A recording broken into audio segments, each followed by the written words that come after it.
So I have Justin here today. Is Justin this here? Justin. This Justin. You talking to Justin right now. Just still at the crib right now. He getting prepared for later on the day when we're working out and, getting active. So, I'm saving them in my pocket right now. I like it. You're referring to a version of yourself as another person. That's what I'm picking up right now. Right. You got to have that ego, when you step on that field and, you're going against the top guys in the world and, you're playing at a high level. You got to have that other character. You have to have that ego to go out there and have that confidence to ball at a high level versus anybody that you step in front of. So that's the type of mindset that I have going into each week, and especially when I have a matchup that I feel like is going to be a difference changer into the way the people look at me. Or just how the game is going to go. Justin Jefferson here on the Rich Eisen Show, and you just were discussing about how, there's Jets and then there's Justin, and Jets is, I guess, your day playing or night playing persona. When does Jets come out? When does that happen during the playing season? Every start. Really about 2 to 3 hours before the game starts. Justin is leading all the way until every time I step foot on the field. So the practice, that's when I have Jets out. I always practice at a high level. Always trying to get prepared for the week and get my mindset ready for the game that I'm going to have for that upcoming week. So while I'm at practice and while I'm in that mode, I'm going, full throttle. I'm putting all of that effort in to try to be the best that I can for my teammates, and of course, getting that chemistry down with my quarterback. When did this work ethic come into being for you, Justin Jefferson? my whole life, I've always been doubted. I always been, the second or third to be looked at, and my whole career, I just always had that chip on my shoulder to always prove somebody differently. So I always feel like I never was, given anything. I always worked for what I've earned and what I have gotten for myself.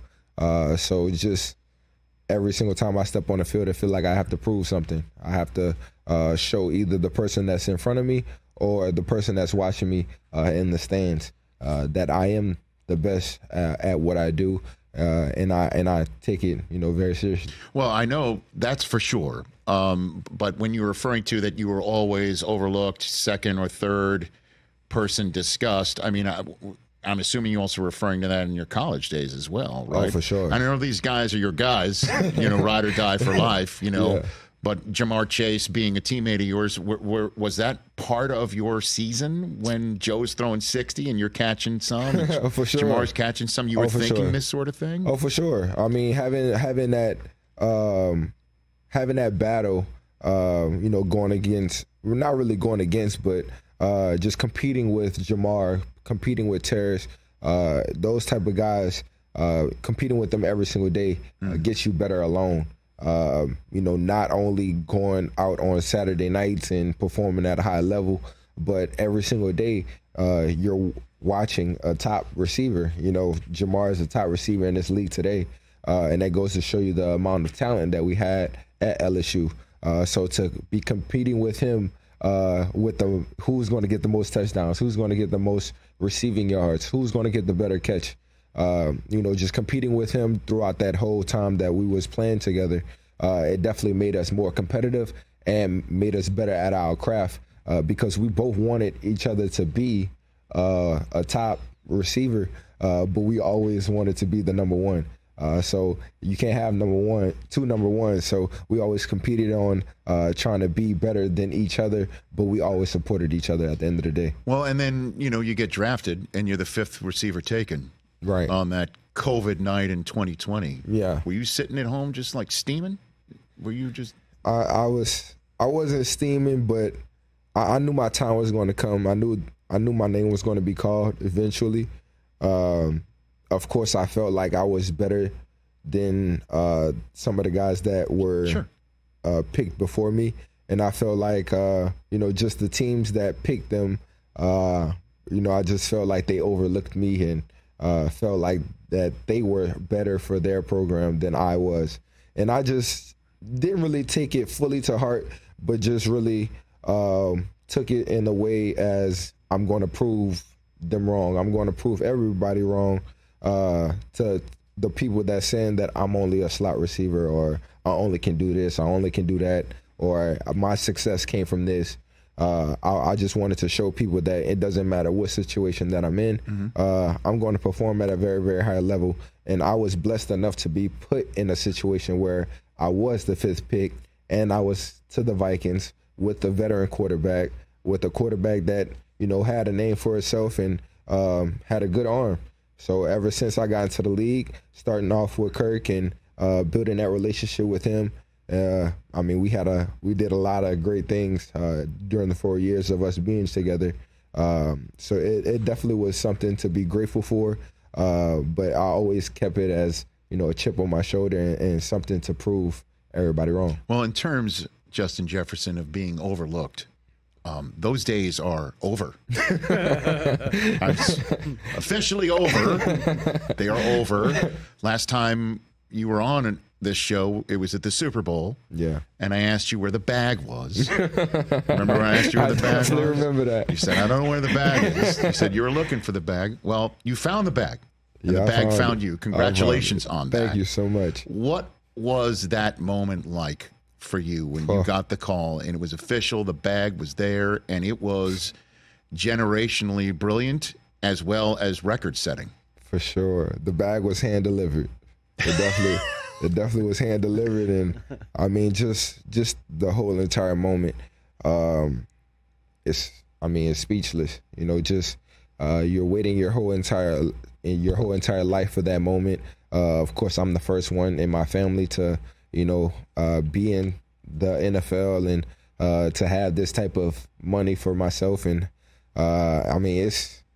it's crazy. It's crazy. I wake up every single day and just think about the life that I live. The life that I'm blessed with, and the gift that I'm blessed to have to play this game at a very, very high level.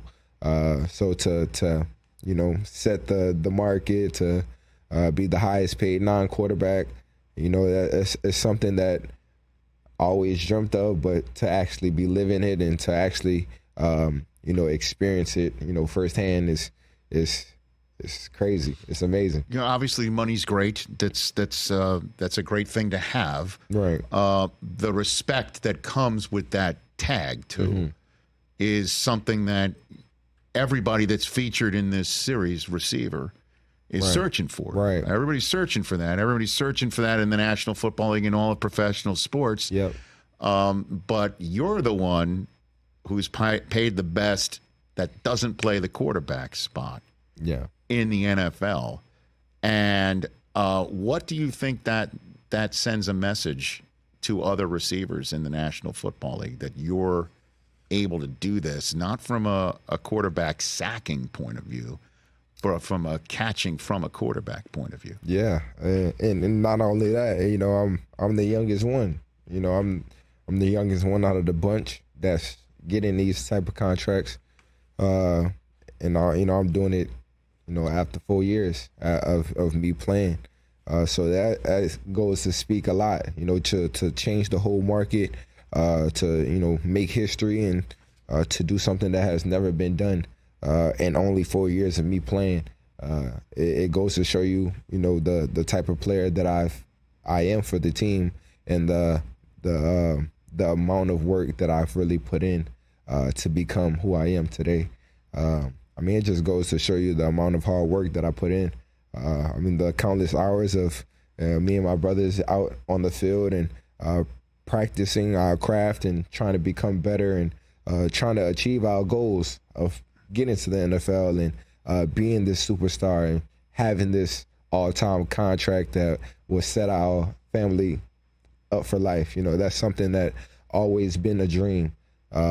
But to actually live it and to actually go through the different things that I've went through, to sacrifice the different things that I sacrificed, and to, see how happy my parents are, to experience their son, getting the all-time lifelong contract that, he's been dreaming of forever. So it's a lot of happy tears that goes in towards it. A lot of happy moments that I'm definitely looking forward to having, in these next 4 to 5 years with the Vikings. But kudos goes to the organization and, my agent and everybody else that had a part in this contract. Justin Jefferson here on the Rich Eisen Show. So when did you first get a call to say, hey, we'd like to have cameras following you throughout the 2023 season? When did that happen for receiver? It was a different call. It just, I had the experience of being with Kirk during the quarterback series. Right. We never really knew that they was recording for that. You didn't know? None of us knew. None of us knew. We didn't even know that cameras was following him around. That's how. Really? That's how discreet it was. So when they kind of asked me about it and told me the whole idea of how they was planning it and how they was going to record different things. The first thought in my mind was like, am I going to have a good season? I don't want to record me having a bad season or to do something out my comfort zone that will kind of mess things up for me. But I kind of thought about it a little bit, asked my family, asked my friends, and just thought about the opportunity of just, exposing myself to the world, letting people see who I really am. Not only just, me on the field, having the helmet on and catching footballs, more on, how my family is, what I like to do outside of football, what I enjoy doing, what I'm interested in. So really to get to see how I really am in person, besides, me just being on the field and having the helmet on. And so I'm assuming, again, this starts on Wednesday. Do we see you, going through a difficult time of being hurt and the camera's following you around? I mean, how much are we going to be led into the ups and downs of yours in the Viking season? It's crazy. It's crazy that, the first time I get injured, the first time I'm ever missing any games, they get to record it. So, the whole world gets to really see the process of me getting back on my feet. The difficulty it was to be out on that sideline to watch, my teammates competing out there, and I have to be on a sideline coaching them up and, be a cheerleader, pretty much at the end of the day. So it definitely was a difficult process for me. But, you really get to see the emotions, get to see the genuine side of how I wanted to get back, how much I love to be around the guys and to be around the building, and just grateful for the people that helped me get back on my feet, and then to finish off the season with over 1,000 yards anyway. Right. So it definitely shows a lot of good and the bad, and the process of getting back on my feet. Okay. Does the cameras at least last as long to see you get the bag, or do we stop? They stopped. It lasted a while. Oh, okay. So we do see at least. Yeah, y'all see a couple extra stuff besides on the field, and that's what we call an extra. Yeah, you got a little extra. That's a lot of extra. You didn't really get too much during the season from me, so sure. They wanted to add a little bit extra in the off season and just different things that I accomplished. Just to give me a little bit extra TV time. And it also be included, Devontae Adams, that's a future Hall of Famer we're talking about right here. A couple of 49ers, Debo Samuel, George Kittle's on tomorrow's program. Group. Amon-Ra St. Brown, all followed by the terrific crew that produced Quarterback for Netflix last year, and that debuts 8 episodes, 50 minutes long on Netflix starting on Wednesday. I have a few visuals to show you here. Uh-oh. Oh no, these are all good. Don't you worry. And I'm asking my coordinating producer, who's a diehard Bills fan, to call up the photograph here. And I'm sorry, Mike Hoskins, to make you call up the moment here, because obviously in your career, just 4 seasons in, this is what pretty much everybody's talking about. Yeah. What was going through your mind in this moment right here? Can you parse it out for me, Justin Jefferson? I mean, honestly, just just leading up to that moment, having the timeout and having the 2-minute warning, having the having us kind of really discuss on how we wanted to convert this 4th and 18. This is not what you drew up, though, right? I mean, it's what I drew. It's what we drew up, but it's for me to make that type of catch and for me to convert the 4th and 18. It's pretty much a prayer at that moment. It's pretty much like we have to throw it up and you have to go make a play for us. It's not really something that we practice. It's not something that we go over every day. At that moment, it's really just a big time player making a big time play. So just having Kirk giving me the opportunity to go up and make a play for us. I don't know what went through my mind to go up with one hand at that moment, but I came down with it and just to give us the extra life, and it definitely was a life we needed, and to come out with the victory is definitely something that was crazy. But do you even look at that now and go, how the hell did I do that at all? I mean, I've been wondering. I've been asking that question ever since it happened, honestly. God definitely was with me during that time. Just to be put in that situation, to be 4th and 18 with the game on the line. Literally, if that ball hit the ground, the game is pretty much over. There's pretty much no way of us coming back.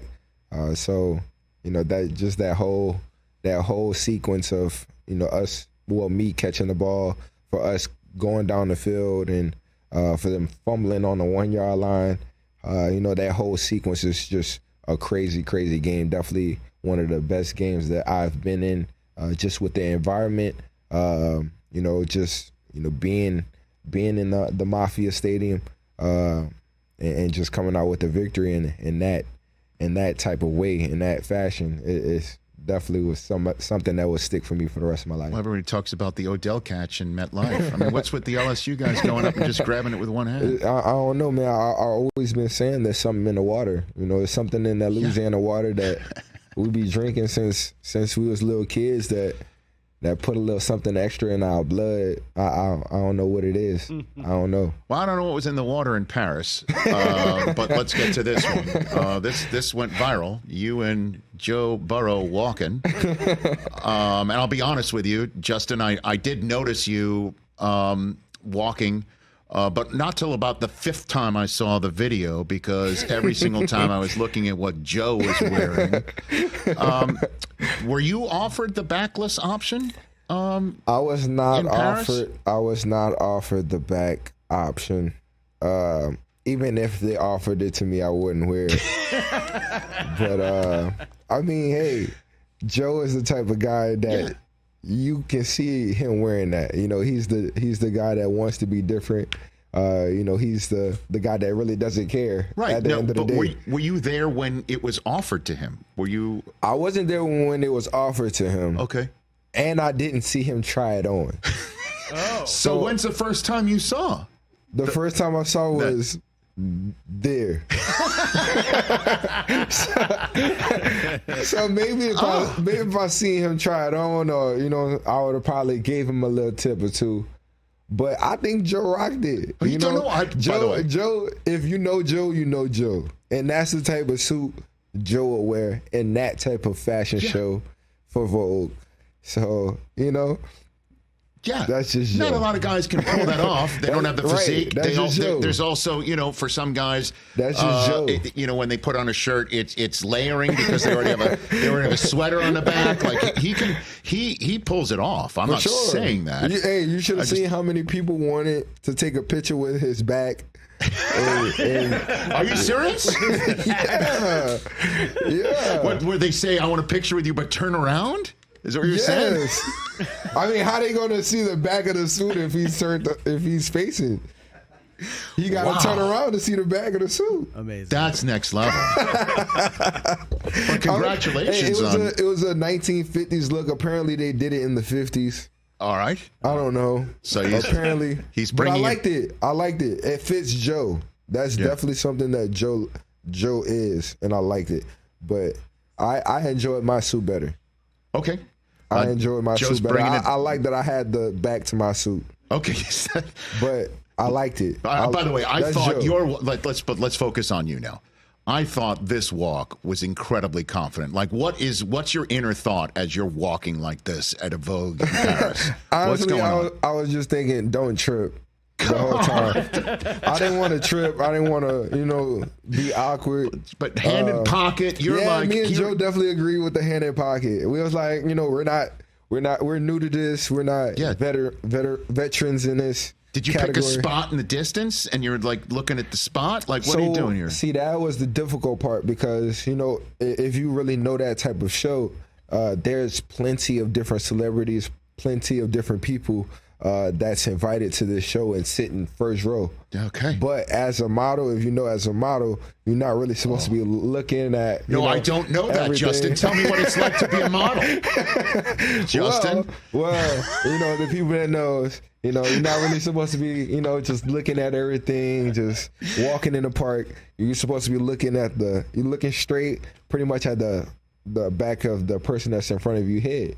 You're supposed to be stern, firm, and, don't smile. You're supposed to just keep a clean walk. That's the exact opposite of what it's like to be a receiver. You got to have your head on a swivel. Exactly. And here, you can't have your head on a swivel. You got to just... I would have pulled out a little gritty here and there. But, you know what I'm saying? I had to be professional. I had to be more professional. I had to have the nice walk. I had to, You are living your best life, man. He got the bag. He got the suit with a bag. He's on receiver on Netflix. What a life, man. It is a good life. I should ask, since you're a model as well, who are you wearing today, Justin Jefferson? What do you have on? Is that a Louis Vuitton shirt? Is that what I see right there? Louis Vuitton shirt. Okay. A Mary pants. Okay. Got the Gucci sneaks. Okay. Nothing too crazy. The shades? We can't talk about the shades. Okay, we won't talk about. Okay. Can't talk about the shades. Oh. I'm now looking at Team Jefferson. They're all agreeing with you right now off camera. They're all okay. They Oakleys, man. They Oakleys. All right. Now I get it. Somebody's got a deal. I didn't mean to touch the third rail, Ira. I'm sorry. Okay, very good. Very good. I'm calling out your team. All right, very good. And those are the sneaks. Oakleys. Very good. And the shirt has a back. We did just see a photograph in the commercial break of the Burrow wore a shirt underneath the jacket to begin with. Did you like the shirt? No, it looked like somebody cut the back of the jacket out, and it was the lining of the jacket underneath. Right. It would have been totally jarring, and would have taken away from your moment as well, I might add, Justin. But for Joe's back to be out, right, with no shirt underneath, it made the moment even bigger. Well, but I mean, we had Justin Simmons in that chair, Jeffrey Simmons, pardon me, just a few weeks ago, saying he cannot wait to get on Joe Burrow when he sees him. Wow. Yeah, he's going to talk up. He's going to talk a lot of ish. But the thing about it is, Joe's not going to care.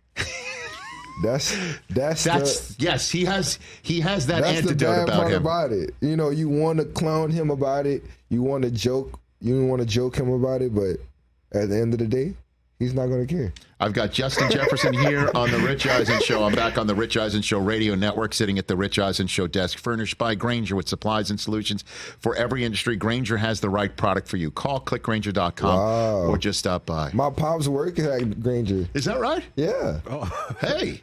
Look at us. He sent you this. No, he didn't. I do this 3 times a day. You need to send me something back in return. Yeah, no, I do this 3 times a day. What's up, Pops? Just stop by. For real, though, my Pops really do work at Grainger. I love it. I think did he retire? He just retired from Grainger. Well, he will now if he hasn't.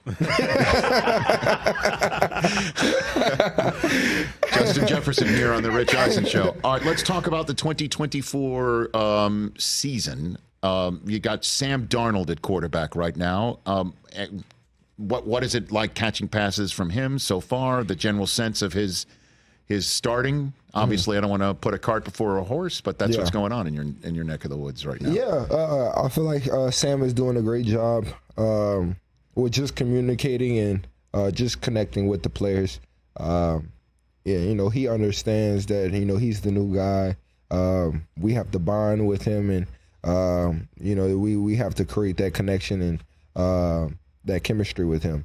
So he's definitely, and he's an older guy. It's not like he's new into the league. Yes. So he kind of knows how to socialize, how to talk, how to communicate with us. Not only just about football, but just in general. Just talking about different things, just like how me and Kirk used to do. But to have Sam in there, more of a veteran, older mindset. To have JJ come in and kind of learn from him as well. It's definitely something that we needed, and I think will be great for JJ as well. Were you surprised Kirk left? Yeah and no. I always knew Kirk was going to do whatever he needs to do for his business wise, and I just knew that everything just wasn't the way he wanted it to be here, and especially just with having to pay me and having to pay so many other different guys. I feel like he just wanted a new start, a new opportunity to start with Atlanta and a clean slate, and I'm not mad at him at all for that. I'm grateful for what he has brought to me and the things that we have accomplished together. But at the end of the day, it's a business, and you got to do what you got to do for yourself and for your family, and I clearly understand that. But it's on to the next. It doesn't really matter. What quarterback it is in my eyes. I'm always going to try to make the best of the opportunity. I'm always going to try to be the quarterback's friend and make his job a lot easier. So it doesn't matter if it was Kirk or if it's Sam or if it's JJ. I'm going to make him. Make it as easy as possible for him. Well, I got about a minute left, and I'm just going to pat myself on my covered back that I've waited till the last minute to bring up one of my favorite human beings on the planet, JJ McCarthy. What have you seen out of the kid so far? What have you seen? Yeah, I like JJ. He's definitely learning. He's definitely trying to learn and definitely asking questions. They put JJ's locker right next to mine. Just like how they did Kirk, so I already know their mindset and how they want things to go.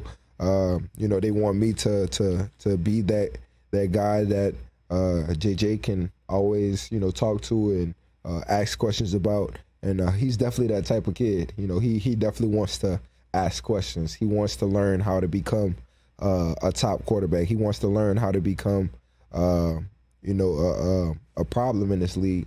And he's consistently asking me different questions on, how you did this, or how did you become this? How did you do this when you first came into the league? So, well, he's a Michigan guy, so he asks those questions. Justin Jefferson here on the Rich Eisen Show, everybody. I can definitely see that though, but I love his attitude. I love his